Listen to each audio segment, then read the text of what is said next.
Nặng không anh Yến? Không nặng đâu. Vẫn khỏe mày. Khỏe.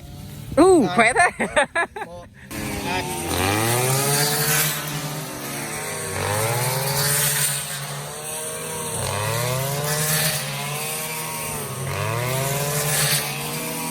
Coi sức anh đỡ vác lên nổi không nhá.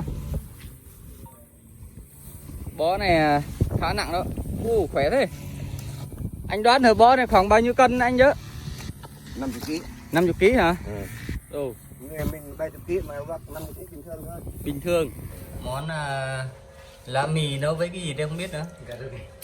Đây. Đó, còn đây là da bò nhá. Cá. Đấy, hôm nay thì có toàn là món đặc sản người Gia Rai mình thôi nha mọi người.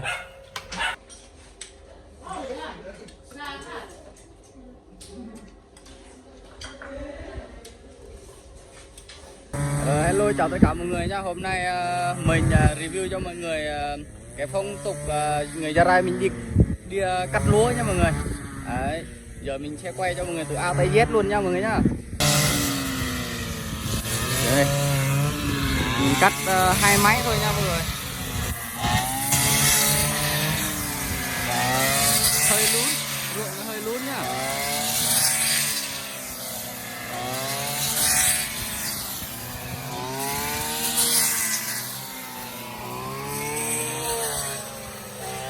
Đất nó còn ướt nó hơi lún nha mọi người.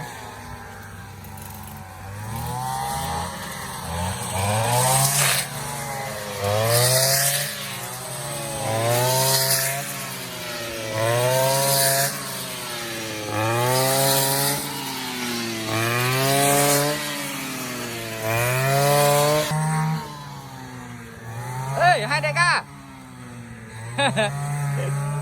Cắt lúa chưa? Chưa hả? Lúa chín chưa chứ? Chuột à? Đâu? Ruộng này khả năng nhiều chuột lắm cả nhà ơi. Đây này, mọi người nhìn cái chân nó đi này mọi người này. Rất là nhiều luôn nha. Đó. Nó đi một hàng đi luôn. Đấy, khả năng có chuột đấy. Hình như hồi nãy anh Dung có thấy một con chạy ra ngoài rồi à? Nó chạy vào lại chưa? To không? To. Đấy, thì tí nữa khả năng là sẽ có chuột nha mọi người. Mình cắt cái ô kia xong là mình cắt ô này nữa nhá. Cắt ô này thì tí nữa mấy anh em mình sẽ cắt. Có con chuột thì mình bắt luôn. Anh em mình đi cắt lúa thì cũng ít người thôi mọi người ạ. Được có 5-6 người thôi. Và 2 ô nhá. 2 ô này hình như là một xào. Này ít người mà giờ dần dần cũng đông người rồi nhá mọi người. Đấy. Nặng không anh Yến? Không nặng đâu. Vẫn khỏe mày. Khỏe. Khỏe thế. Một, hai. Khỏe đấy, được. Này bác 2 bó là vừa. Khỏe quá anh Yên, khỏe quá mọi người. Đấy, khá là đông người nhá.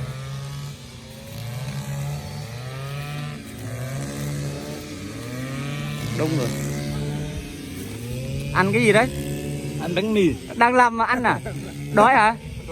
À, đang làm mà cũng ăn rồi.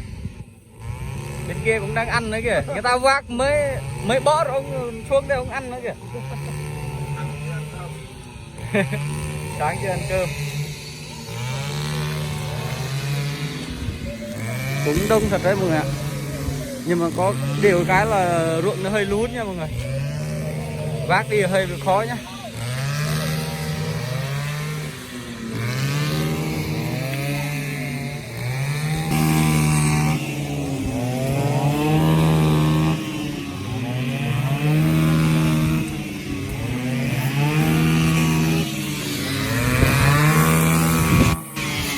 Bây giờ phát 3 máy rồi.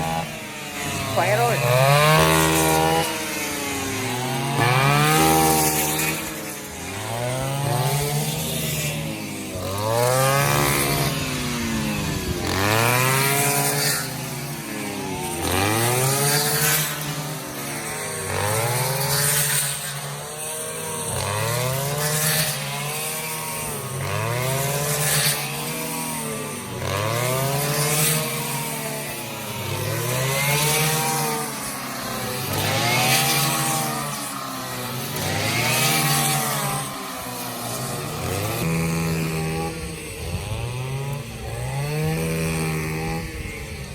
ai mà mập đi vác nhá, vác thay con trai nhá. Đây này.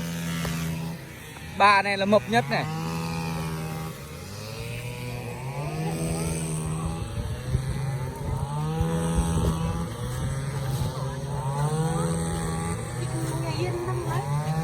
Ơi. Dạ thế. Gặm lắm đấy hả? Làm một lại nhau đây. Rút nữa ý. Ruộng nó lún nha mọi người.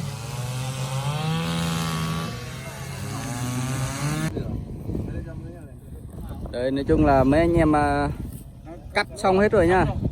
Giờ tập trung vào bốc thôi mọi người. Vác. Đó. Nói chung là mấy đứa con gái đàn bà thì nói chung là đã buộc lại sẵn rồi. Cho cái tỉa luôn. Anh em mình tập trung vào vác nha mọi người nha.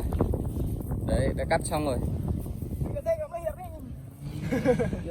Rồi ngồi uống miếng nước đã. Rồi ngồi uống miếng nước đó mọi người nha. Nãy giờ vác cũng khá là mệt đó mọi người, tại vì xa quá. Chắc phải 500 mét mọi người.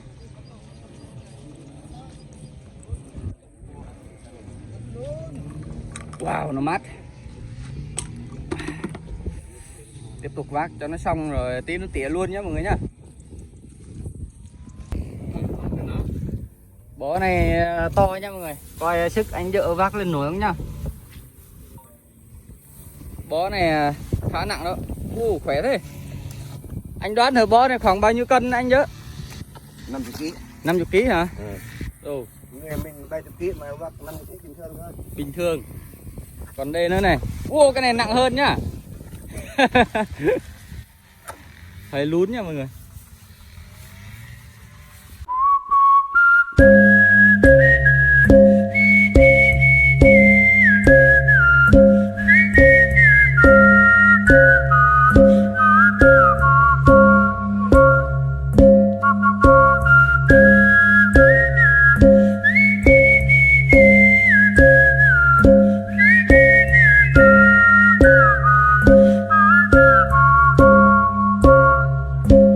Niềm nhong năm trong đây bát khói mai o nhân mềm lêu lêu lêu lêu Ở bộ đời chừng ước ta bộ ba ngày gõ nơi nhong vì lêu lêu lêu lêu nở niềm nhong năm trong đây bát khói mai o nhân mềm lêu lêu ngã nhá. Khỏe thế? Không sao. Không sao, khỏe thế nhỉ?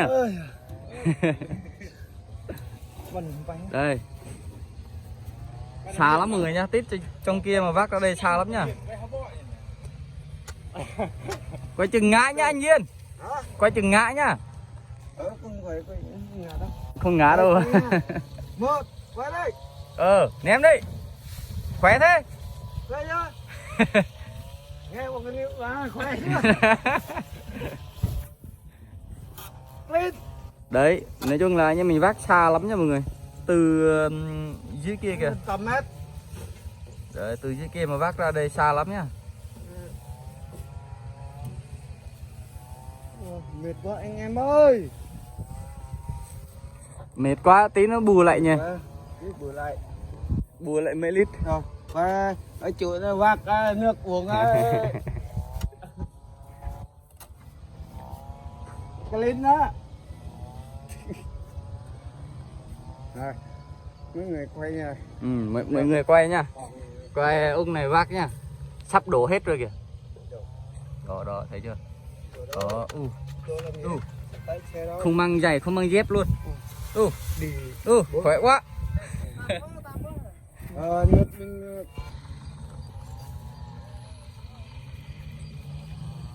Khỏe thế? ít thôi.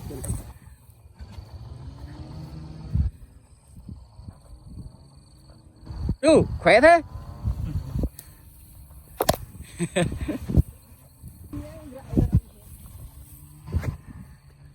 Phun thuốc à? Thuốc. cắt gần xong rồi nhá mọi người. Giờ anh em mình tập trung cắt coi có con chuột không nhá mọi người nhá.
Bố bạn ơi.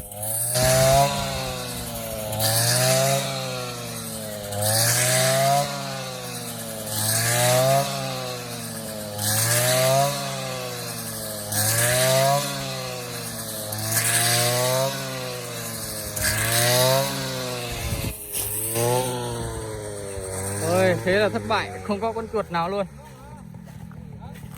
Không có tí con chuột nào luôn mọi người. Ruộng anh Duyên không có tí chuột nào luôn. Không có con nào luôn anh Duyên. Bữa anh bẫy hết rồi à? Một con. Được một con hả? Một con. Tưởng anh bẫy hết rồi chứ. Vừa mới gặt xong, vác chưa xong nhưng mà tỉa luôn mọi người nhá, tỉa lúa luôn nhá. Đấy làm gấp sợ mưa xuống.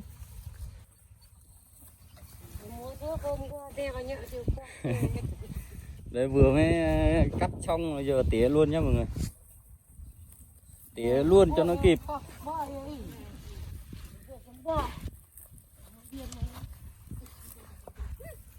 Đi một hàng là hết luôn, đông người mà.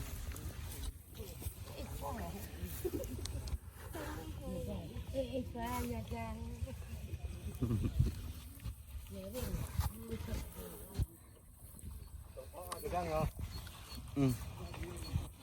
Đó, còn bên kia còn một bó chưa vác nhưng mà đã tỉa rồi mọi người nhá. Đàn ông con trai thì chọc lỗ, còn con gái thì tỉa. 3 người thôi, 3 người chọc thôi, rất là nhanh luôn, nhất là cái anh đây này. Đây này. Anh này. Đó, thấy chưa? Quá nhanh luôn. Đây là chỉ có 10 phút thôi. Ừ, nhanh thật á. Đó, thấy chưa? Mọi người nhìn cái tay là biết, cái tay với cái chân rất là nhanh luôn. 3 người chọc nhưng mà rất là nhiều con gái họ theo sau họ tỉa. Mình có một bó nhá, bó cuối cùng đây. Vác xong bó này là rồi ok luôn, là mình nghỉ để cho họ tỉa nha mọi người. Nói chung là bên kia còn một nhóm nữa kìa, đang cắt kìa. Ruộng của mình cũng gần đó nhưng mọi người chưa cắt đâu, tại vì chưa chín. Còn cái lúa này là của người ta thôi, mình cắt hộ thôi. Còn bên kia là người ta đang tỉa lúa này. Đấy. Rồi ok mọi người, nói chung là anh em mình đã gặt lúa xong rồi mọi người nhá. Đấy, được một xe nhá. Giờ anh em mình chuẩn bị nổ máy về nhá mọi người. Về tốt nhá mọi người nhá. Đấy. Để cho anh này quay xe rồi anh em mình về luôn, về tốt. Ở nhà đấy mọi người nhá, có máy ở nhà sẵn rồi nhá. Đấy, nổ máy về thôi mọi người.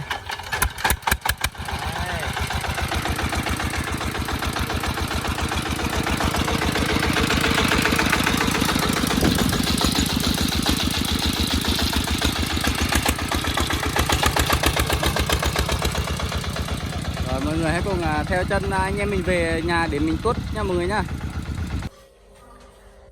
Sáng giờ gặt lúa đói rồi mọi người nhá, giờ ngồi ăn cơm nhá mọi người. Bới cơm ăn nhá. Hôm nay có món đặc biệt lắm mọi người ạ. Đây món lá mì nấu với cái gì đây không biết nữa.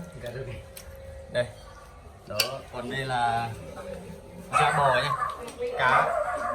Đấy, hôm nay thì có toàn là món đặc sản người Gia Rai mình thôi nha mọi người. Chọn cho con này ạ.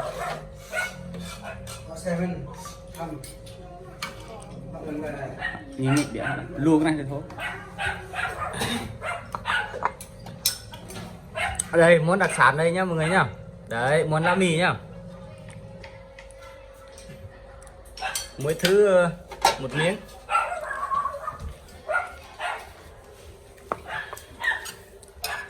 Đây là món ngon nhất này, da bò này.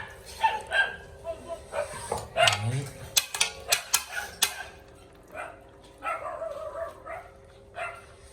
Ăn chơi cái dĩa luôn, không cần tô, không cần chén gì hết á.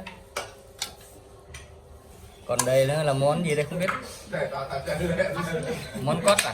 Phải món cốt không? Con dế. Đây là món con dế nhưng mà ngày tối đi bắt ban đêm thôi. Không phải đồ mua, đồ tự nhiên hết á. Thêm con cá này nữa là được. Mọi thứ một miếng. Thế này nó mới ngon chứ. Trời cái tô to luôn nha mọi người. Này ăn nó mới đã được. Mịn vật gì nó em quay đi quay đấy.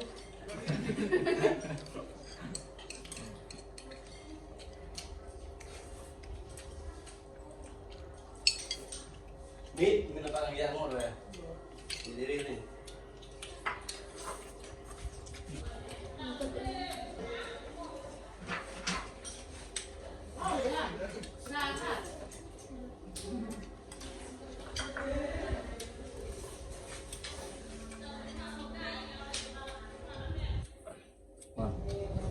Trong đói ăn ngon thật.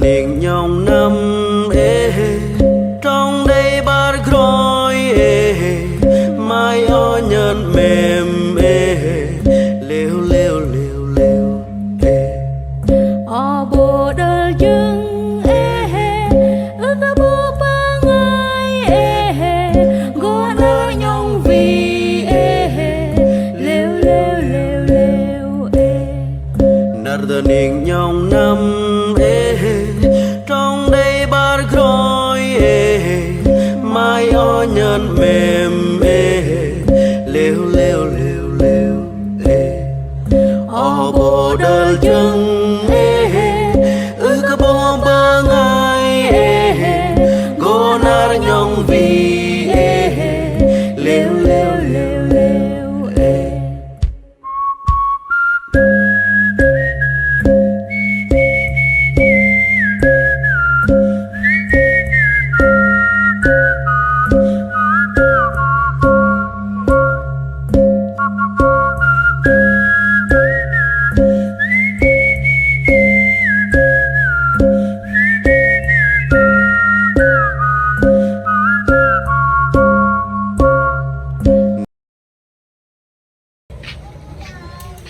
Này anh em giúp anh gặt lúa mệt mỏi thế anh có món gì đặc biệt đãi anh em không anh nhớ?